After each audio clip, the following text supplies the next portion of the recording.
Hello friends, आज का topic है कंप्यूटर फंडामेंटल, जिसमें आज हम देखने वाले हैं कि कंप्यूटर कैसे काम करता है और इसके कितने पार्ट होते हैं।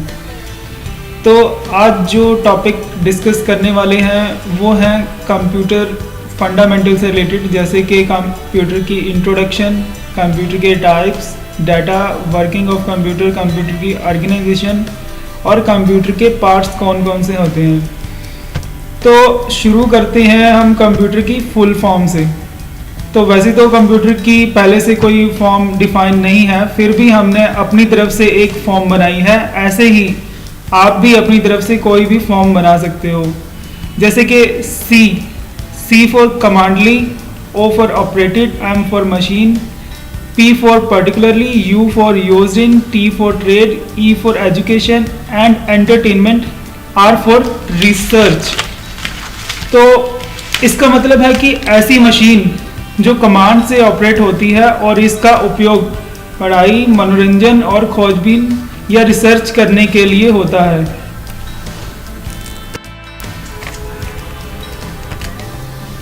तो चलिए शुरू करते हैं कंप्यूटर की इंट्रोडक्शन से।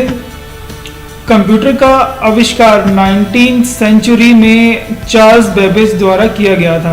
इन्हें कंप्यूटर का फादर भी कहा जाता है। कंप्यूटर वर्ड आया है कंप्यूट नाम के शब्द से, जिसका मतलब होता है गणना करना या कैलकुलेशन करना, क्योंकि कंप्यूटर बड़ी बड़ी कैलकुलेशन आसानी से कर देता है। तो ये थी इसकी इंट्रोडक्शन।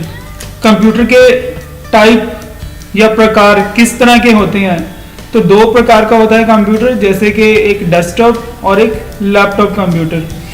डेस्कटॉप कंप्यूटर में सीपीयू, मॉनिटर, कीबोर्ड और माउस सभी अलग अलग होते हैं। लैपटॉप में सभी डिवाइस कॉम्पैक्ट शेप में होते हैं। इसमें कीबोर्ड, माउस, स्क्रीन और स्पीकर एक साथ ही अटैच होते हैं। ज़रूरत पड़ने पर लैपटॉप के साथ अलग से और डिवाइस भी जोड़े जा सकते हैं। देखिए, कंप्यूटर के बारे में जानते हुए हमें डाटा के बारे में भी पता होना चाहिए। यह एक अहम भूमिका निभाते हैं कंप्यूटर में काम करते हुए। यह दो प्रकार के होते हैं। पहला आता है टेक्स्ट डाटा और दूसरा है ग्राफिक डाटा। जैसे कि आप देख पा रहे हैं कि टेक्स्ट में सभी अल्फ़ाबेट और नंबर्स आती हैं, जबकि ग्राफिक्स में फ़ोटो, वीडियो, गेम्स आदि आते हैं।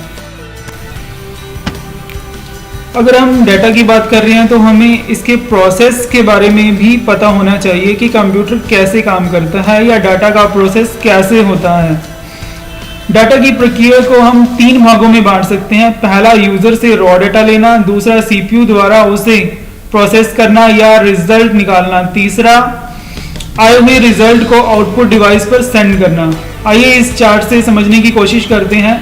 जब हम कंप्यूटर में इनपुट डिवाइस से डाटा इनपुट करते हैं, जैसे कीबोर्ड, माउस आदि, इनपुट होने के बाद डाटा स्टोरेज यूनिट में जाता है, जहां यह स्टोर होता है। स्टोर होने के बाद अगर इसमें कोई कैलकुलेशन है तो वह ALU यानी अर्थमेटिक लॉजिक यूनिट में जाता है। ALU उसे कैलकुलेट करके वापस स्टोरेज यूनिट में भेजता है और वहीं से कंट्रोल यूनिट हमारे रिजल्ट को आउटपुट डिवाइस पर सेंड करता है।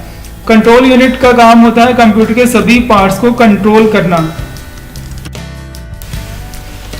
चलिए अब हम देखते हैं कंप्यूटर की संरचना को या ऑर्गेनाइजेशन को। कंप्यूटर के वैसे तो काफ़ी पार्ट्स होते हैं, पर हम इनको कैटेगरी में डिवाइड कर सकते हैं। जैसे हार्डवेयर, इसमें कंप्यूटर के वो सभी पार्ट आते हैं जिनको हम हाथ लगा के छू सकते हैं या टच कर सकते हैं। इसमें इनपुट डिवाइस, आउटपुट डिवाइस और सिस्टम यूनिट आता है। सेकेंड है सॉफ्टवेयर। नाम से ही जाहिर है कि यह सॉफ्ट होते हैं, यानी हम इन्हें नहीं छू सकते। जैसे इसमें सिस्टम सॉफ्टवेयर या एप्लीकेशन सॉफ्टवेयर आते हैं। और इसमें थर्ड पार्ट है लाइववेयर। लाइववेयर में आता है ऑपरेशन या फिर ऑपरेटर या यूजर जो कंप्यूटर यूज कर रहा है। आइए देखते हैं पर्सनल कंप्यूटर यानी पीसी को। इसमें आप एक डेस्कटॉप कंप्यूटर देख रहे हैं। इसमें आउटपुट डिवाइस, इनपुट डिवाइस और सिस्टम यूनिट के बारे में बताया गया है। इन्हें हम डिटेल में देखते हैं। सबसे पहले डिस्कस करते हैं हम इनपुट डिवाइस को, जिसमें सबसे पहले आता है कीबोर्ड। कीबोर्ड कंप्यूटर का सबसे इम्पॉर्टेंट पार्ट है। जिसमें बहुत सारी कीज़ होती हैं, जैसे कि typewriter keys, function keys, enter keys, window keys, numeric keypad, application keys, cursor control keys या उसके अलावा बहुत सारी कीज़ जो कि आप इस पिक्चर में क्लियरली देख पा रहे हैं। हम इसमें नेक्स्ट देखते हैं इनपुट डिवाइसेस के अंदर माउस को। माउस भी एक इनपुट डिवाइस है। इस पर दो बटन होते हैं, left and right button. Left button पर प्रेस करके हम ज़्यादातर एप्लीकेशन चलाते हैं, पर राइट बटन से हम पॉपअप मेनू खोल के कहीं भी किसी भी खुले प्रोग्राम से रिलेटेड कॉमन कमांड्स यूज़ कर सकते हैं। इसमें एक स्क्रॉल का बटन होता है जो कि सेंटर में लगा होता है, जिससे हम पेज को अप एंड डाउन या ऊपर या नीचे भी कर सकते हैं। नेक्स्ट इनपुट डिवाइस के अंदर आता है ट्रैक बॉल। ट्रैक बॉल से हम बॉल को घुमा के माउस की तरह माउस के पॉइंटर को मूव कर सकते हैं। नेक्स्ट इनपुट डिवाइस के अंदर आता है इलेक्ट्रॉनिक पेन। इसकी हेल्प से हम डायरेक्टली स्क्रीन के ऊपर सिलेक्शन कर सकते हैं और ड्राइंग कर सकते हैं। नेक्स्ट इनपुट के अंदर आता है जॉयस्टिक। जॉयस्टिक से हम कंप्यूटर में गेम्स खेल सकते हैं। नेक्स्ट इनपुट डिवाइस के अंदर हमारा नेक्स्ट डिवाइस आता है टच स्क्रीन। टच स्क्रीन से हम स्क्रीन पर फिंगर से टच करके सभी काम कर सकते हैं, जैसे कि आजकल टच फ़ोन से हम स्क्रीन पर टच करके कोई भी प्रोग्राम चला सकते हैं। नेक्स्ट इनपुट डिवाइस के अंदर आता है स्कैनर। यह भी एक इनपुट डिवाइस होता है जिसके यूज़ से हम फ़ोटोज़ या टेक्स्ट स्कैन करके कंप्यूटर में स्टोर करके रख सकते हैं। इनमें दो तरह के स्कैनर आते हैं, एक फ्लैट बेड स्कैनर होता है और एक हैंडी स्कैनर होता है। चलिए आगे देखते हैं इनपुट डिवाइसेस के अंदर OCR। OCR यानी कि ऑप्टिकल कैरेक्टर रिकग्निशन। इसके ज़रिए हम किसी भी पेज या टेक्स्ट को स्कैन कर सकते हैं और उसे फ़ोटोज़ या टेक्स्ट के रूप में स्टोर करके कंप्यूटर पे रख सकते हैं। इनपुट डिवाइस में हमारा नेक्स्ट डिवाइस है OMR यानी कि ऑप्टिकल मार्क रीडर। यह भी एक स्कैनिंग डिवाइस है। ये डिवाइस किसी भी पेंसिल या पेन के सिंबल को आइडेंटिफाई करता है। जैसे कभी आपने कोई भी गवर्नमेंट एग्ज़ाम दिया होगा जिसमें एक क्वेश्चन के 4 आंसर्स होते हैं और आंसर्स को पेंसिल से मार्क करना होता है। ऐसी आंसर शीट को OMR मशीन से चेक किया जाता है। इसमें मिनटों में हज़ारों शीट्स चेक की जा सकती हैं। नेक्स्ट इनपुट डिवाइस के अंदर आता है बार कोड रीडर। इसमें डाटा छोटी छोटी लाइंस में प्रिंट किया जाता है। इन लाइंस को बार कोड लाइंस कहा जाता है। इसका यूज़ सुपरमार्केट या मॉल्स में किया जाता है, जहां काफ़ी सारे कस्टमर्स को कम टाइम में बिल प्रिंट करके फ्री कर दिया जाता है। नेक्स्ट इनपुट डिवाइस के अंदर आता है MICR यानी कि मैग्नेटिक इंक कैरेक्टर रिकग्निशन। यह भी OCR डिवाइस की तरह होता है।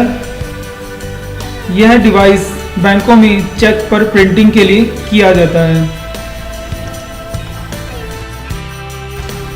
तो ये थे हमारे सारे इनपुट डिवाइसेस। तो अब डिस्कस करते हैं हम आउटपुट डिवाइसेस को। तो हमारा सबसे पहला आउटपुट डिवाइस है मॉनिटर, LCD या फिर LED। तो मॉनिटर यह एक पॉपुलर डिवाइस है। इसमें CRT यानी कि कैथोड रे ट्यूब का यूज़ होता है, पर आजकल CRT की जगह LCD या LED स्क्रीन भी यूज़ होती हैं। नेक्स्ट हमारा आउटपुट डिवाइस है प्रिंटर। प्रिंटर इसका कार्य भी डाटा को हार्ड फॉर्म में किसी भी पेपर पर प्रिंट करना होता है। वो प्रिंटर भी कई तरह के आते हैं, जैसे पहला है DMP यानी कि डॉट मैट्रिक्स प्रिंटर। ये प्रिंटर अपने नाम की ही तरह डॉट्स में प्रिंट करता है। इनका यूज़ ज़्यादातर बिलिंग या टेक्स्ट प्रिंटिंग में यूज़ होता है। इसमें टाइपराइटर की तरह रिबन का यूज़ होता है। आउटपुट डिवाइस के अंदर अगर हम प्रिंटर की बात कर रहे हैं तो नेक्स्ट इसके अंदर आता है इंकजेट प्रिंटर। यह प्रिंटर फोटो और टेक्स्ट दोनों को प्रिंट करने के काम में आता है। यह इंक को हेड की मदद से पेपर पर कलर की ड्रॉप्स डालकर प्रिंट करता है। सेकेंड आउटपुट डिवाइस में हम देखते हैं लेज़र प्रिंटर को। यह भी एक आउटपुट डिवाइस है। यह प्रिंटर लेज़र बीम द्वारा प्रिंट करता है। इसमें ड्राई इंक यूज़ होती है। इसमें ग्राफिक्स और टेक्स्ट दोनों प्रिंट हो सकते हैं। इसकी प्रिंटिंग स्पीड इंकजेट और डीएमपी दोनों से तेज़ होती है। नेक्स्ट आउटपुट डिवाइस में आती हैं ऑफसेट प्रिंटर्स या फिर प्लॉटर्स। यह भी एक प्रकार के प्रिंटर होते हैं जो कि प्रोफेशनल प्रिंटिंग में यूज़ होते हैं। इसमें बड़ी बड़ी प्रिंटिंग निकाली जाती है। इनमें बैनर प्रिंटिंग और स्टिकर कटिंग आदि किए जाते हैं। तो आइए चलिए हम देखते हैं आगे सिस्टम यूनिट को। तो सिस्टम यूनिट इसमें आता है सीपीयू यानी कि सेंट्रल प्रोसेसिंग यूनिट।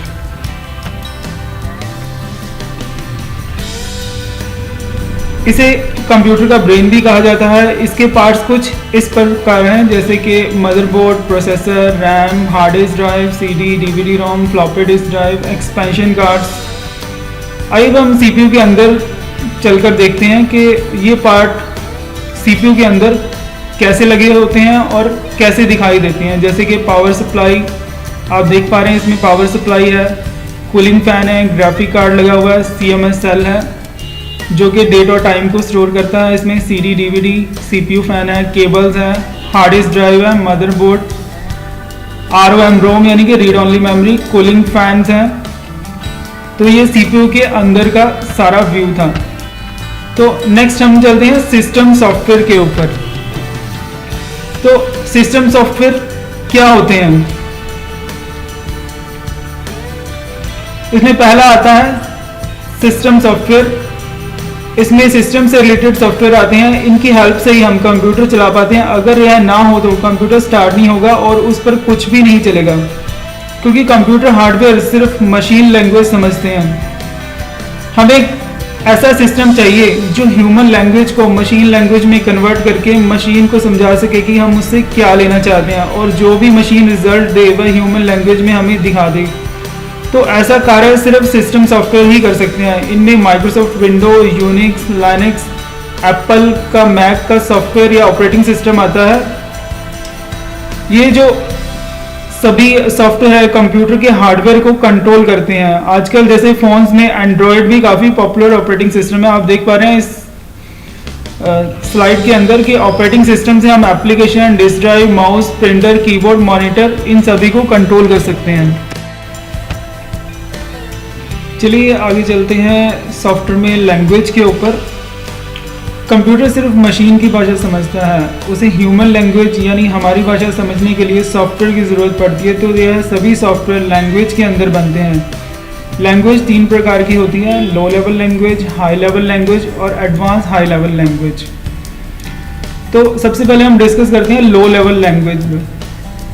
तो लो लेवल लैंग्वेज के अंदर आती है असेंबली लैंग्वेज। ये जो लैंग्वेज है ये काफ़ी मुश्किल होती है। इसमें कोई भी गलती होने पर आसानी से चेंज नहीं किया जा सकता। इसका यूज़ हार्डवेयर लेवल के प्रोग्राम बनाने के लिए किया जाता है। नेक्स्ट इसमें आता है हाई लेवल लैंग्वेज। इसमें C++, जावा जैसी लैंग्वेज आती हैं। इसे आसानी से समझा जा सकता है, इसमें आसानी से चेंज भी किया जा सकता है। इसके लिए हमें हार्डवेयर की ज़्यादा जानकारी होना ज़रूरी नहीं है। इसका यूज़ एप्लीकेशन सॉफ्टवेयर बनाने के लिए भी किया जाता है। और इसमें नेक्स्ट हमारा है एडवांस हाई लेवल लैंग्वेज। इसमें आती है कुछ एडवांस फीचर। इनमें लैंग्वेज के अंदर कोड लिखने की ज़रूरत नहीं पड़ती। इसमें ग्राफिकली माउस के साथ ही हम प्रोग्राम को डिज़ाइन कर सकते हैं। जैसे हम इसमें एग्जांपल के लिए SQL ले सकते हैं, यानी कि स्ट्रक्चर क्वेरी लैंग्वेज। नेक्स्ट इसमें आता है एप्लीकेशन सॉफ्टवेयर। एप्लीकेशन सॉफ्टवेयर में आते हैं वह सभी सॉफ्टवेयर जो कि हाई लेवल लैंग्वेज में बनाए जाते हैं, जिनको हम इंस्टॉल करके यूज़ कर सकते हैं। जैसे कि MS ऑफिस, ग्राफिक सॉफ्टवेयर हो गए, अकाउंट सॉफ्टवेयर हो गए, म्यूज़िक प्लेयर हो गए या वीडियो प्लेयर हो गई।